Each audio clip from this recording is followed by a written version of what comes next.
गुलाब जामुन ज्यादा से ज्यादा लेके आइए सन, पिछला बार कम पड़ गए रहे। अरे भाई एगो तो चोरी से भोज में जाता नहीं सन, जितना भेटाई उतने न लियन सन। अच्छा हम पिछला बार चोरी से गए रहनी तो कितना लेके आ रहनी। अच्छा ठीक बा, हमने के लेके आएम सन। चल रे।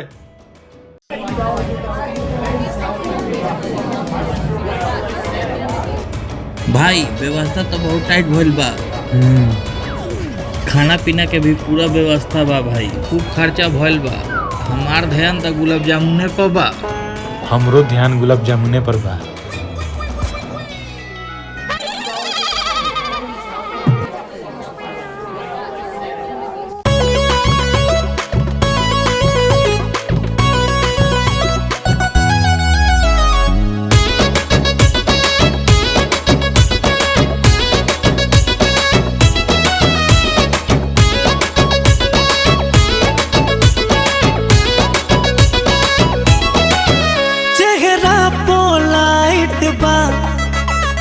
मेकअप टाइट बा,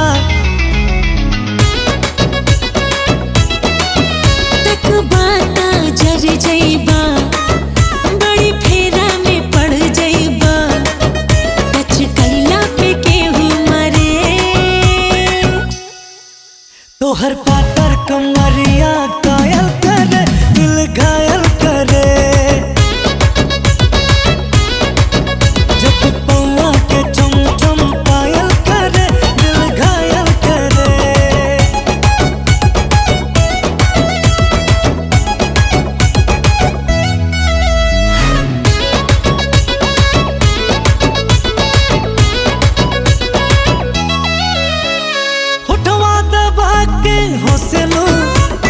धक धक दिल धर के, अखियां से लारे जे अखियां, चिंगारी भर के।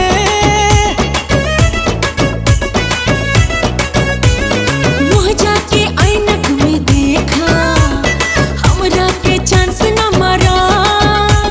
लागन निकम्मा आशिक, काहे रंगदारी झरा, केहू बोले ना हमरा डरे। तोहर पातर कमरिया का